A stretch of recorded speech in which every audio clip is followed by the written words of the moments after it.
seja bem-vindo, bem-vinda a mais um vídeo do nosso programa Lições de Camilo. Nós estamos no livro Desafios da Vida Familiar e hoje eu vou comentar um pouquinho da parte 3, cujo título é O Casamento na Terra.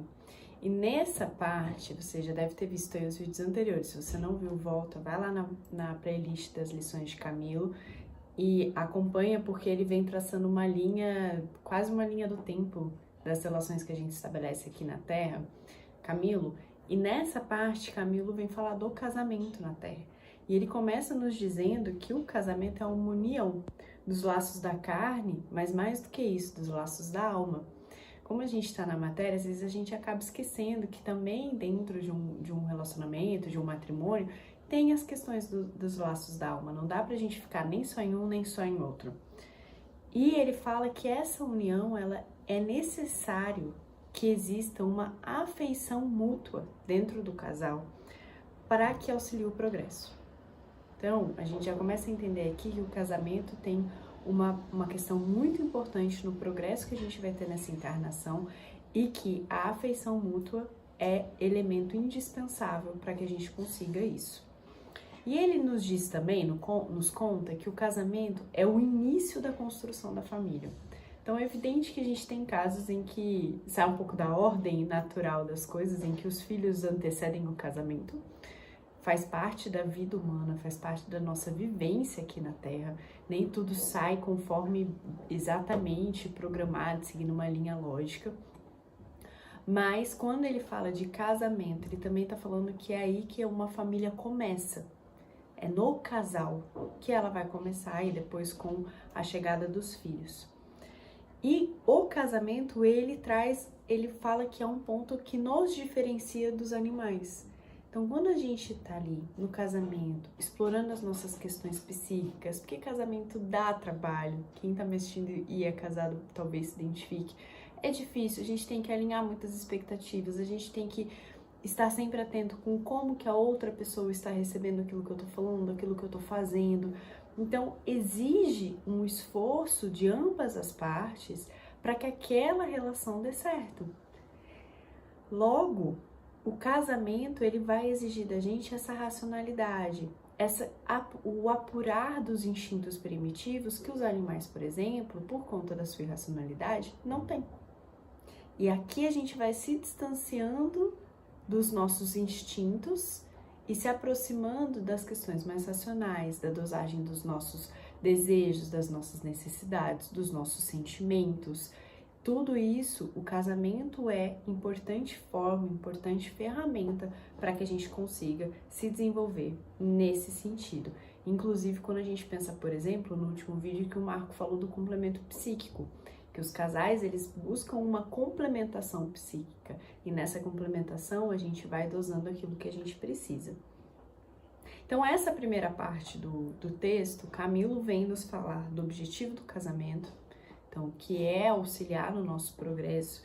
Ele fala do porquê não abolir o casamento e esse ponto é muito interessante porque é uma questão que vem sendo discutida, que está sendo levantada na nossa sociedade. Por que não abolir o casamento? É uma instituição muito fechada, né? Vários argumentos que as pessoas têm. E ele explica que a gente não abole o casamento justamente porque ele faz essa diferenciação de nós humanos para os animais. E eu particularmente acho muito curioso, porque quando as pessoas falam, por exemplo, que determinado animal, se eu não me engano a arara é um exemplo, eles formam um casal para o resto da vida. Se um dos dois falece, aquele animal ele fica solitário, porque ele já estabeleceu o laço afetivo dele. A gente acha isso maravilhoso, mas quando a gente fala de humano, a gente acha que isso é uma instituição, uma regra muito fechada, muito fixa. Para mim fica um pouco contraditório. E Camilo traz que, olha, é uma forma da gente diferenciar. Abolir o casamento, a gente vai voltar para quando os instintos primitivos dominavam mais do que os sentimentos, a racionalidade e o desejo de um desenvolvimento psíquico e de um desenvolvimento moral. Ele fala da função do casamento e ele faz essa diferenciação de humano e animal. E a gente entra na segunda parte, que eu vou destacar, que é a parte das perguntas. Então, ele traz várias perguntas sobre relacionamento conjugal, que são muito interessantes. Por exemplo, ele começa perguntando respondendo a pergunta se existe casamento perfeito. Gente, se não existe ser humano perfeito, se estamos aqui não somos perfeitos, logo como que vai existir um casamento perfeito? Mas a gente cai nessa ilusão de que existe. Vou destacar algumas questões aqui, só pra gente refletir e instigar um pouquinho mais vocês a fazer a leitura aprofundada. Na questão 33, ele pergunta o que significa estar casado num mundo como a Terra.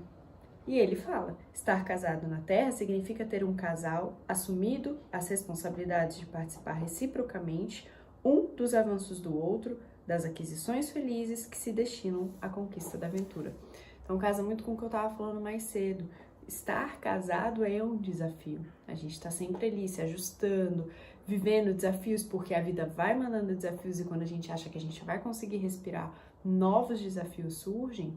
E no casamento a gente vai se depurando nesse sentido. Vou destacar outra aqui, que é a 35, que ele pergunta: não será acertado que um casal que vive problemas diversos no relacionamento se sinta infeliz no mundo? E Camilo nos responde: de nenhum modo um casal em matrimônio terrestre deverá se sentir infeliz.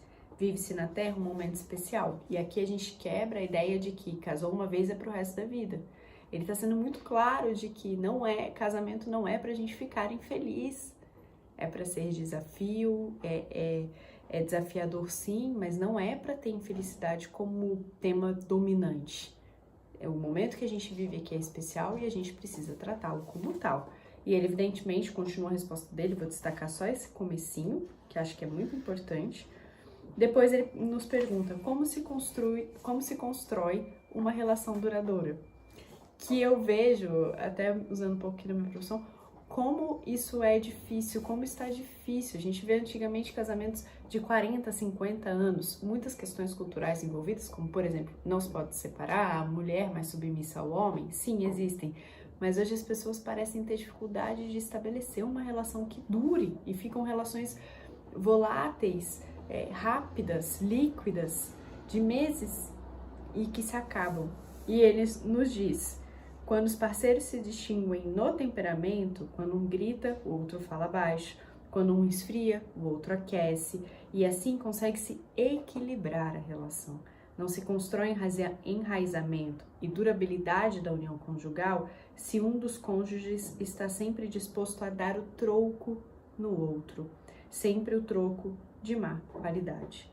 Então, é esse equilíbrio, é a complementação psíquica e não uma disputa. Uma disputa dentro de um casamento já é um pezinho no fim dele, porque a gente casa para aprender, para crescer junto, para se desenvolver, não para ficar dando troco, não para ficar dando revide. É exatamente isso que Camilo nos traz aqui. E a última que eu vou destacar é o que dizer de uma pessoa que acha defeito em tudo referente à outra com a qual se relaciona. E aqui Camilo traz questões psicológicas existentes nas pessoas que se relacionam dessa forma, e a principal é de uma infantilização. E quando a gente vai para um casamento preso na nossa infantilização, fica muito difícil construir uma relação duradoura. Eu sempre falo, criança não casa. Então, para casarmos, precisamos estar no nosso adulto emocional, emocionalmente falando.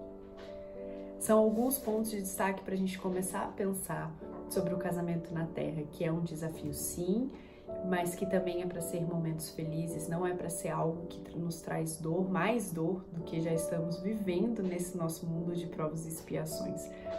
Vai lá, confere, lê a lição completa. Esse livro ele é excelente para ser discutido dentro da família mesmo.